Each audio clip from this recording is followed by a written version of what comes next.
My name is Esteban Rocha. I'm 52 years old, and not long ago I finally understood something most men learn too late. Respect is not inherited, it's enforced. And blood doesn't always stop the people closest to you from betraying you. Seeing my own son covered in mud, kneeling in front of a man who treated him like an animal, was the hardest blow I've ever taken in my life. I didn't shout. I didn't cause a scene.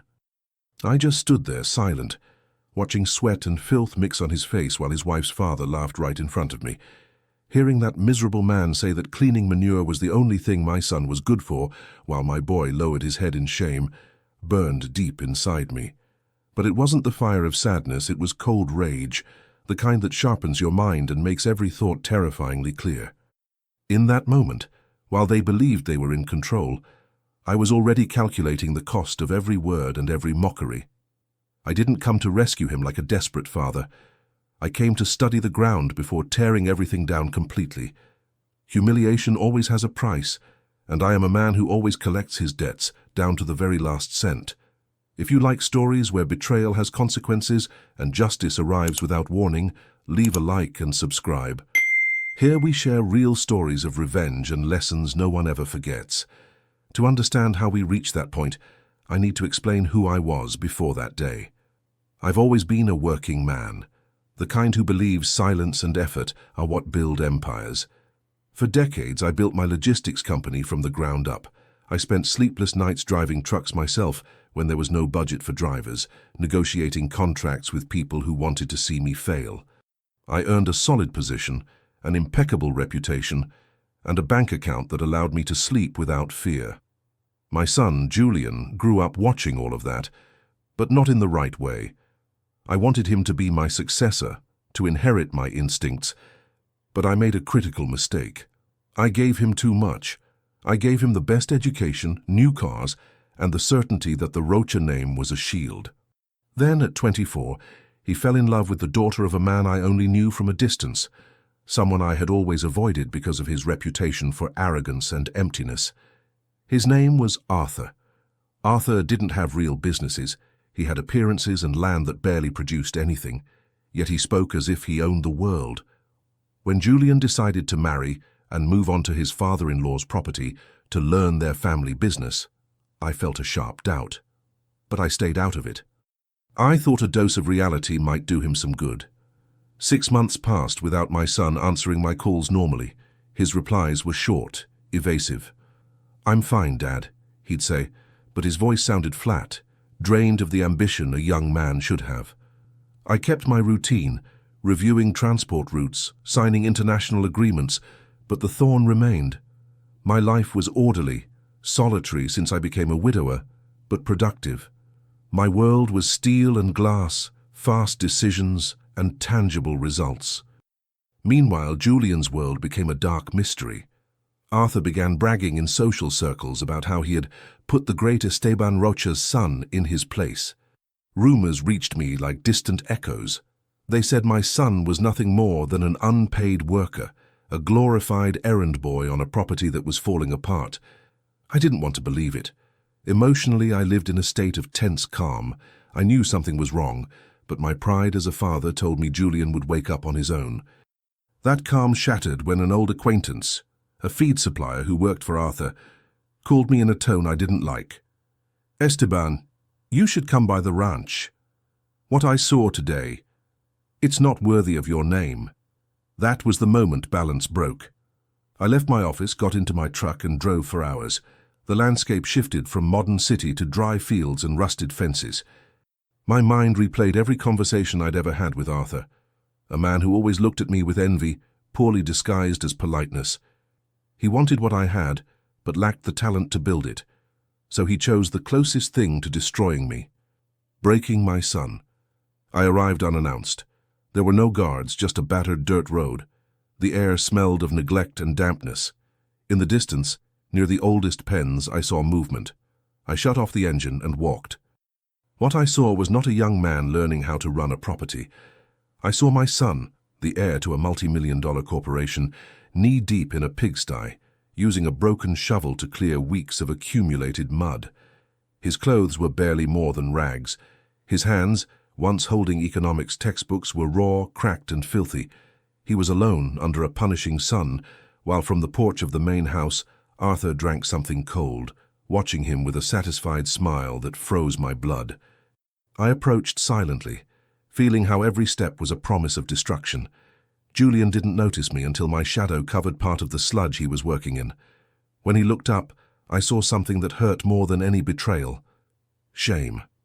He lowered his eyes immediately, trying to wipe his hands on his dirty pants, unable to meet my gaze. That's when Arthur stood up from the porch and walked toward us slowly, like a predator confident in his territory. There was no greeting, no respect. Just a declaration of war disguised as a casual remark. He looked at me, then at Julian, and said the words that sealed his fate. "Don't be surprised, Esteban. In the end, everyone finds their place. Your son has proven this is all he knows how to do. He's good for shit, nothing more." Julian said nothing. He didn't defend himself. He just kept shoveling, as if he had accepted that his worth as a human being ended in that pen. My son, my own flesh and blood, was emotionally broken, and the man who was supposed to be family displayed him like a hunting trophy.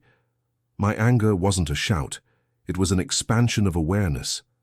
I understood then that my son didn't need a hug. He needed to see the world of the man who humiliated him collapse. I looked Arthur in the eyes, noticed his cheap arrogance, and smiled slightly. It was a smile he didn't understand. The smile of an accountant who has just found a massive error in the books and knows the one responsible will pay every cent, with interest. I turned around and walked back to my truck without saying a single word to Julian. He wasn't ready to talk, and I wasn't ready to comfort. I had work to do. The stage was set. The roles were clear. And Arthur had just handed me the reason to use all my power in a way I had never allowed myself before. I drove away from that property with my hands clenched around the steering wheel so tightly my knuckles turned white. The silence inside my truck was absolute, but my mind was boiling with data, dates, and weaknesses. The days that followed were a slow descent into a reality that turned my stomach. I didn't sit around waiting for Julian to come back. I started investigating what was really happening inside that family. What I uncovered was a network of manipulation and psychological abuse designed to erase my son. Arthur didn't want a son-in-law. He wanted a slave with a respectable last name to validate his own mediocrity. My son wasn't there by choice. He was trapped in an emotional and financial debt Arthur had carefully manufactured. In his naivety, Julian had signed documents. Arthur convinced him the ranch was in trouble, and that as a member of the family, Julian needed to put his name down as guarantor on several personal loans. My son, searching for the approval I may never have given him openly, signed everything. When the debts began to suffocate him, Arthur changed his tone. He went from being the welcoming father-in-law to a ruthless overseer. He told Julian that if he left, he would sue him for fraud, destroy the Rocha name, and that I would never forgive him for his stupidity. He forced him to live in a shack behind the main house, while his wife, Arthur's daughter, kept a complicit silence, enjoying the few luxuries they could still buy with my son's credit. I decided to visit Julian once more, but this time at night, like a ghost. I found him sitting outside his improvised room, mending a boot with a piece of wire. There was no light, only the moon. I sat beside him without asking permission. He tensed up, probably expecting a lecture or more yelling. I placed my hand on his shoulder and felt him trembling. I didn't say a word for 10 minutes. We just listened to the crickets. Finally, in a thin voice, he confessed that Arthur had taken his passport and his cards and had convinced him that I had officially disowned him. "He said you hate me, Dad," he murmured without looking at me. "He said you paid him to keep me here because you didn't want to see me anymore." That was the final straw. My son was being devoured by a complete lie. Arthur wasn't just humiliating him physically, he was erasing me from his heart, so Julian would have nowhere to run. My rage was so cold it felt like it could freeze the air. I stood up and said, "Tomorrow, you're coming with me." He shook his head, terrified. "I can't. I owe the loans. If I leave, the police will come after me." I looked toward the main house where Arthur slept peacefully after a day of doing nothing. I told Julian not to worry about the paperwork. Paper is just paper, but will is made of steel. Still, Julian was too broken. He refused to get into the truck. He begged me to leave, afraid they would hurt me too. The next day I returned in broad daylight. Arthur saw me from the porch and came down with that unbearable arrogance. My son was back in the pen under a light rain that had begun to fall, carrying heavy sacks. Arthur approached me, chewing on a toothpick. "I told you not to come back, Esteban. The boy has an owner now. You'd better accept that you lost a son and gained a high-end domestic worker." I didn't answer with insults. I pulled out my phone and showed him photos of the documents my son had signed, documents I had already tracked down through my contacts at the bank. "This is illegal, Arthur," I said calmly. He burst into loud laughter. "Prove it. He signed willingly. If you want to take him from here, it'll cost you half your company." At that moment, Arthur's daughter came out to the entrance. She looked at Julian with pure contempt and shouted at him to hurry with the load, because the smell of pigs bothered her. The cruelty of it was so casual that I understood there was no salvation for them. My son dropped the sack, looked at me with pleading eyes, then lowered his gaze. He felt small, like the remains of a man. Arthur pointed at him and whispered in my ear, "Look at him. He's not a roacher anymore. He's mine. And you can't do anything because you're too civilized to get your hands dirty." That was my symbolic expulsion. Arthur turned his back on me and ordered Julian to escort me out, as if I were a street vendor. My own son, head down, walked behind me to my truck. At the door, Julian whispered, "Go, please. I don't want you to see me cry." I wasn't crying. I got into the truck, started the engine slowly, and in the rearview mirror, I saw him standing alone on the dirt road, a small figure surrounded by ruins. Arthur believed he had defeated me because I left in silence. He didn't understand that in my world, silence is the preface to demolition. I had lost my son temporarily, but Arthur had just lost everything he owned without even knowing it. The war would not be physical. It would be absolute. I set myself up in a temporary office far from my usual headquarters and called the only two people I needed: my personal attorney, a man who doesn't recognize the word mercy when it comes to contracts, and a financial investigator who owed me more than a few favors. I didn't want a loud rescue. I wanted a technical execution. Revenge, when done intelligently, doesn't leave visible scars. It leaves total voids. Over the next 3 weeks, my life became a chessboard where Arthur was the king who believed himself protected by paper pawns. We discovered that Arthur's ranch wasn't just decaying. It was surviving on a structure of tax fraud and bridge loans, all propped up by my son's signature. Arthur had leveraged Julian's credit history to keep himself afloat. My first move was silent. I purchased the property's external debt through a shell company. In less than 10 days, I was no longer just the father of the employee. Without his knowledge, I became the owner of his mortgages and every inch of land beneath his feet. But that wasn't enough. I wanted him to feel the same uncertainty my son had felt every night in that pigsty. My lawyer found the perfect legal fracture. The documents Julian had signed under coercion were void if we could prove abuse. We began gathering evidence, security camera footage I had remotely installed around the ranch, and testimonies from former employees Arthur had fired without paying them a cent. Every piece fit. Meanwhile, I kept my distance. I didn't call Julian. I didn't confront Arthur. I let his arrogance grow.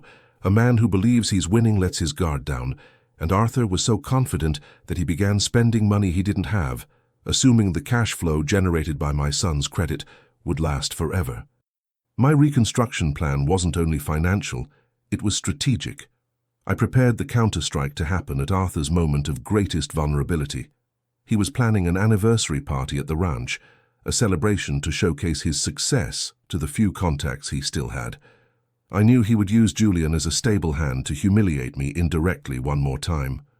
I made sure that every creditor, every bank, and the tax authorities received an anonymous envelope containing the ranch's real audit 48 hours before the event.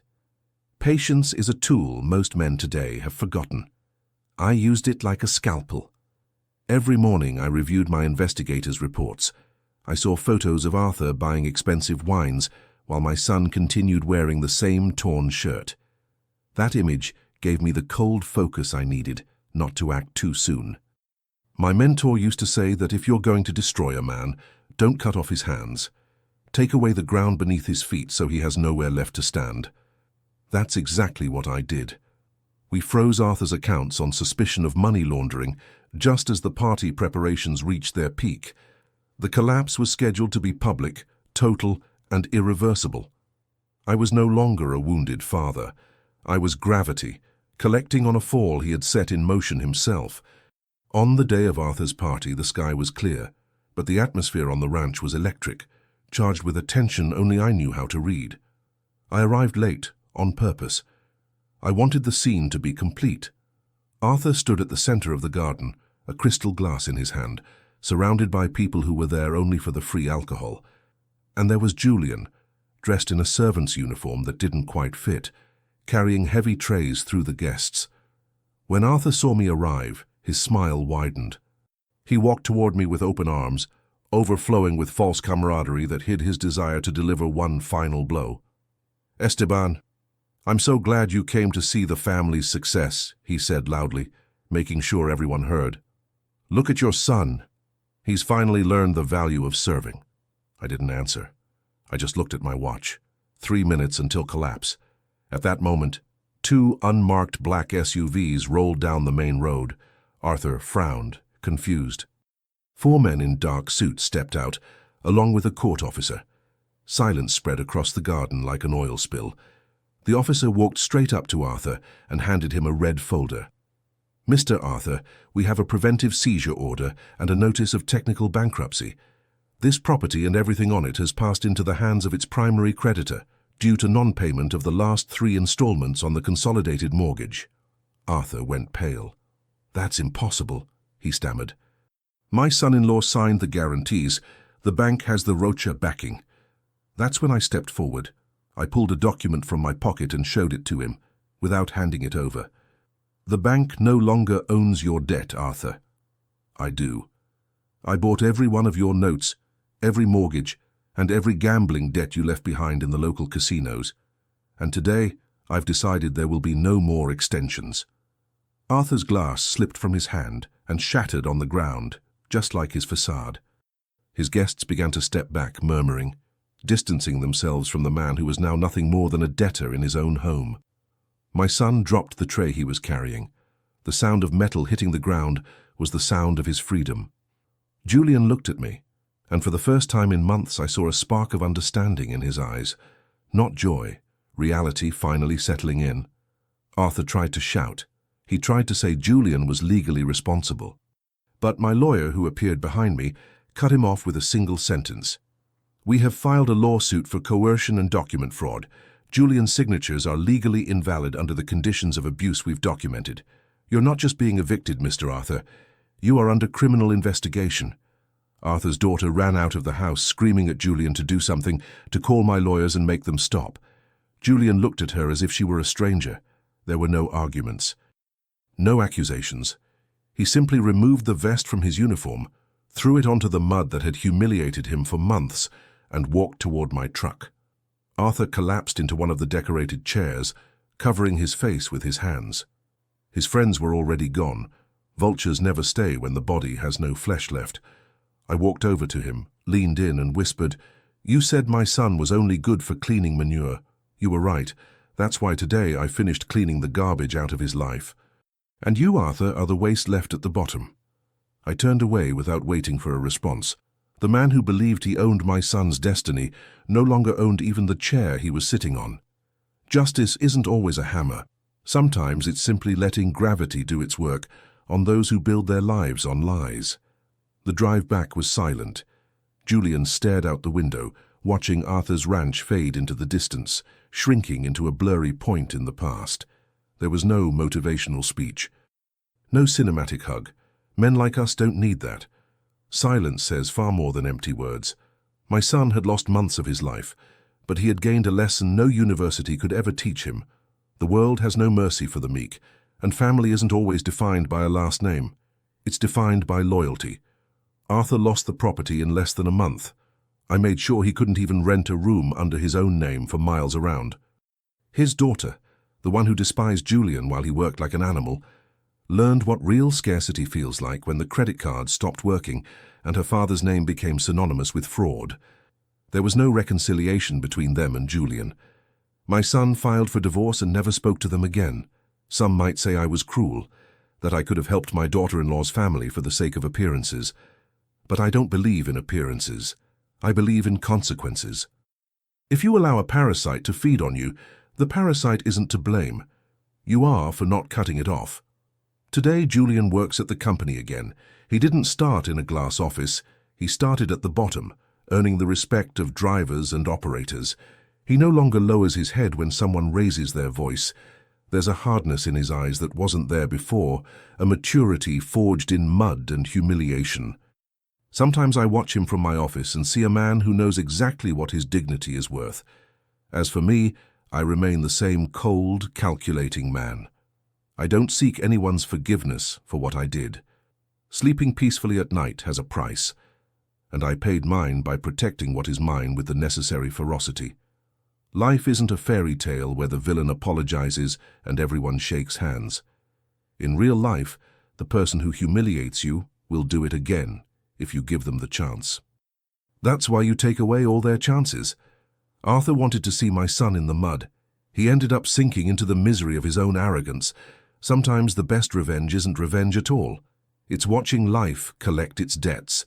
If this story felt as intense to you as it was for me to live it, leave a like and tell me in the comments what you would have done. And if you're not subscribed yet, turn on the notification bell so you don't miss the next stories.